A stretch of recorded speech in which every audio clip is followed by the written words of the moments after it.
सांगाल ह्या मुलांनी धाव घेतलेली आहे वारंवार मला वाटतं की तुम्ही जर मागच्या काही दिवसात बघाल तर मराठी माणसाच्या बाबतीमध्ये अपमानास्पद काही गोष्टी आता घडायला लागलेल्या आहेत। मुंबईतली कालची घटना ही दुर्भाग्यपूर्ण आहे। तो मुलगा त्याच्या बहिणीसाठी औषधं घ्यायला गेला होता, तिथनं तो फळं घ्यायला गेला। फळं घेताना त्यांनी 100 रुपये किलो फळं सांगितलं, तो बोला 50ला देणार का? तो हिंदीत बोलत होता, हा बोला मराठीत बोलला, महाराष्ट्रात राहत होतं। तर त्याच्यावरनं तो वाद सुरू झाला। त्यानंतर तिथे असलेली काही मुसलमान मुलं ही जमायला लागली, एक 100-150चा मॉब जमला। कॅमेरा त्यानेच ह्याचा व्हिडिओ रेकॉर्ड केला। आणि मला कळत नाही महाराष्ट्रात यांची एवढी डेअरिंग कशी की महाराष्ट्रात आम्ही मराठी बोलणार नाही म्हणून हे रेकॉर्ड करतात आणि व्हायरल देखील हेच लोक करतात। जर असंच महाराष्ट्रात जर घडत राहिलं तर मराठी माणसाचं अस्तित्व हे विकोपाला येईल।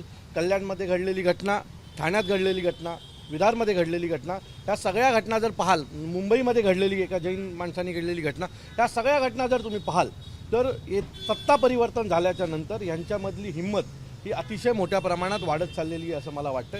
मुंबईतल्या घटनेनंतर याच्यावरच पोलिसांनी गुन्हा दाखल केला, याला पोलीस स्टेशनला नेलं। पोलीस स्टेशनच्या बाहेर काही मुसलमान मुलं जमली आणि पोलीस स्टेशनच्या आवारात घोषणाबाजी केली। का घोषणाबाजी करायची काय गरज होती? तो मराठीत बोला सांगतोय, त्याच्यावरनं तुम्ही पोलीस स्टेशनमध्ये जाऊन घोषणाबाजी करणार? आणि त्यांनी घोषणाबाजी केली म्हणून या मुलाला आणि त्याच्या आईला 4-4 तास पोलीस स्टेशनला जर तुम्ही बसवून ठेवणार असाल तर मला असं वाटतं मग महाराष्ट्रात याच्या पुढे भाषिक वाद जर सुरू झाला तर कोणाला हे करायची गरज नाही आहे। ज्या पद्धतीने महाराष्ट्रात मागच्या काही दिवसापासून या गोष्टी घडतात, मराठी माणसांवर सतत हल्ले व्हायला लागलेले आहेत, हे वाढतील भविष्यात, कारण ह्यांच्या हिमती वाढायला लागल्यात। यांना जर आत्ताच ठेचलं नाही तर मला वाटतं भविष्यात प्रत्येक मराठी माणसाला चौकात मारलं जाईल। त्यामुळे माझी विनंती आहे सर्व मराठी माणसाला, एकत्र या, नाही तर जोपर्यंत तुमच्यावर कोणी फटके टाकत नाही तोपर्यंत तुम्ही असेच लांबून बघत राहणार असाल आणि या सगळ्याला जर बघून तुम्ही कानाडोळा करणार असाल तर एक दिवस हा प्रसंग प्रत्येक मराठी माणसावर येईल आणि त्या दिवशी तुम्हाला महाराष्ट्रात राज ठाकरेंची किंमत कळेल।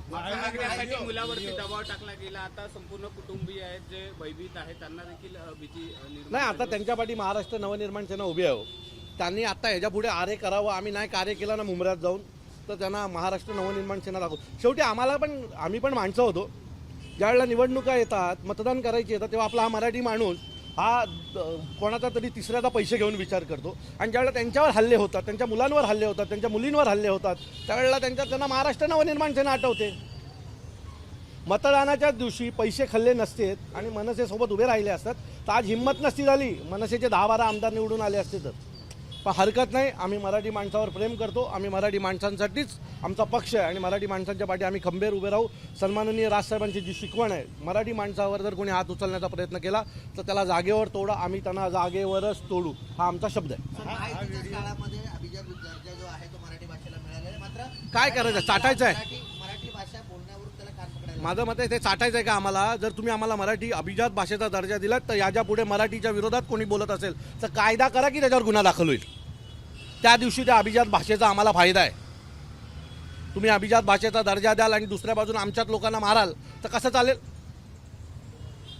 कायदा करा की मराठी माणसाला जर वाईट बोललात किंवा मराठी भाषेबद्दल वाईट बोललात तर तुमच्यावर गुन्हा दाखल होईल, तुम्हाला जेलला जावं लागेल। ही भीती जोपर्यंत या लोकांच्या मनात बसत नाही ना तोपर्यंत ह्या अशाच गोष्टी या महाराष्ट्रात घडत राहतील। व्हिडिओ व्हायरल केलेला आहे, दाखल व्हावा यासाठी मनसे मला वाटतं की त्यांच्यावर गुन्हा जो दाखल झालेला आहे तो पोलीस स्टेशनच्या आवारात घोषणाबाजी करण्याचा गुन्हा दाखल झाला। याला धमकावणं, याला उचलून नेणं, याला मारणं हा देखील गुन्हा दाखल झाला पाहिजे आणि आता संबंधित तिथले जे DCP आहेत त्यांच्याशी आम्ही या विषयावर बोलू।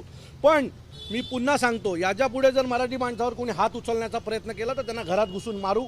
कायदा सुव्यवस्था जो काही विषय येईल तो पोलिसांनी सांभाळावा। पण याच्या पुढे मी सरकारला विनंती करतो, आदरणीय मुख्यमंत्र्यांना विनंती करतो की तुम्ही महाराष्ट्राचे मुख्यमंत्री आहातच, त्याच्यासोबत तुम्ही मराठी बनात। एक मराठी घरात तुम्ही जन्म घेतलेला आहे, त्यामुळे तुमच्याच महाराष्ट्रात जर मराठी माणसावर अशा प्रकारच्या घटना घडणार असतील तर ते योग्य नाही आहे। याच्यावर चाप बसला पाहिजे आणि त्याच्याबद्दल चाप बसण्यासाठी तुम्ही योग्य ते आदेश गृह खात्याला द्यावेत।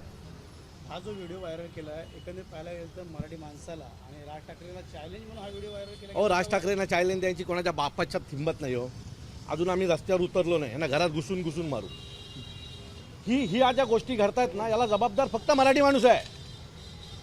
हा स्वतःला बुद्धिजीवी, खूप हुशार जो समजणारा मराठी माणूस आहे ना तोच याला जबाबदार आहे। ज्या दिवशी यांना ट्रेनमध्ये जाताना मारतील, ज्या दिवशी यांना चौकात मारतील, ज्या दिवशी यांना घरात मच्छी बनवली किंवा मटण बनवलं म्हणून मारतील ना, त्या दिवशी यांना कळेल.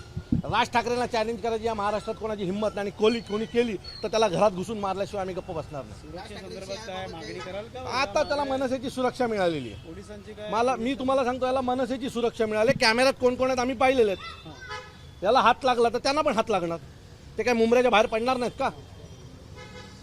ज्या दिवशी भेटतील आमच्या रेडियसमध्ये त्या दिवशी त्यांना ते आमच्याच पद्धतीने उत्तर दिलं जाईल.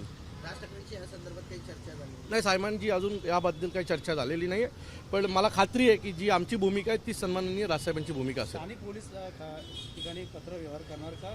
की अशा आम्ही पोलीस स्टेशनला जाऊन भेट देणार आहोत.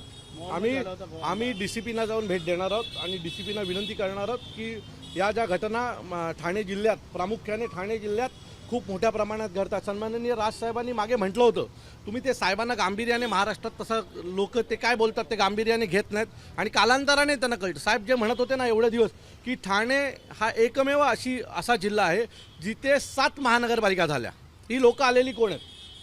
ही तीच लोक आहेत जी बाहेरनं आली आहेत आणि तीच लोक आहेत जी आता दात दाखवत आहेत आपल्याला. ही तीच माणसं आहेत सगळी जी बाहेरून आलेली आहेत, ज्यांनी या 7 महानगरपालिका केल्या आणि आता तेच आम्हाला दात दाखवत आहेत आणि आपला मराठी माणूस त्यांच्याकडे बघतोय डोळे उघडे करून, कैसे हो भैया बोलत. सो माझी विनंती आहे या सगळ्यांना की आता तरी एकत्र या. मतदान झालं, आता तुम्हाला आम्हाला काय मतदान करायचं नव्हतं ते तुम्ही केलं, पण आता स्वतःसाठी एकत्र या, नाही तर चौकात मार खाल्ल्याच्या नंतर मनसेकडे येऊ नका.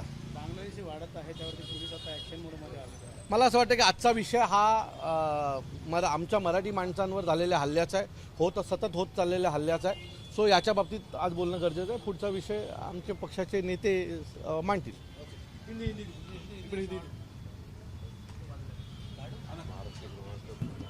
आपण मागणी केली ती ऑलरेडी.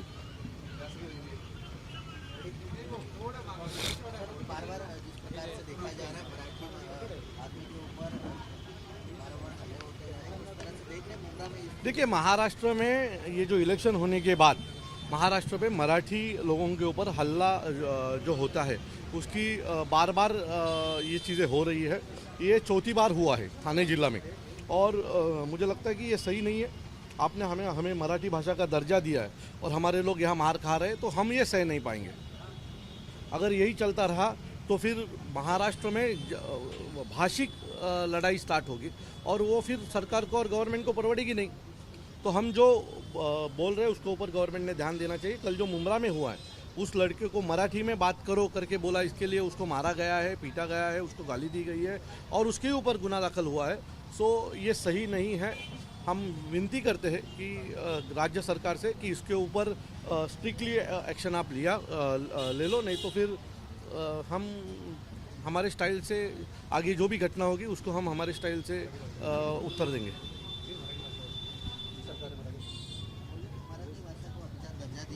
मुझे लगता है मराठी भाषा को अभिजात दर्जा देके होगा नहीं.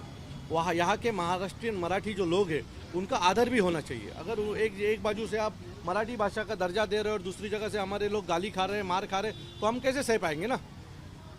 इसके ऊपर एक कायदा बनना चाहिए. और अगर अभिजात भाषा का दर्जा दिया है तो ये मराठी के बारे में कोई बुरा बोले महाराष्ट्र में तो उसके ऊपर केस होनी चाहिए, उसको अरेस्ट होना चाहिए, उसको जेल भेज देना चाहिए. ABP माझा, उघडा डोळे बघा नीट.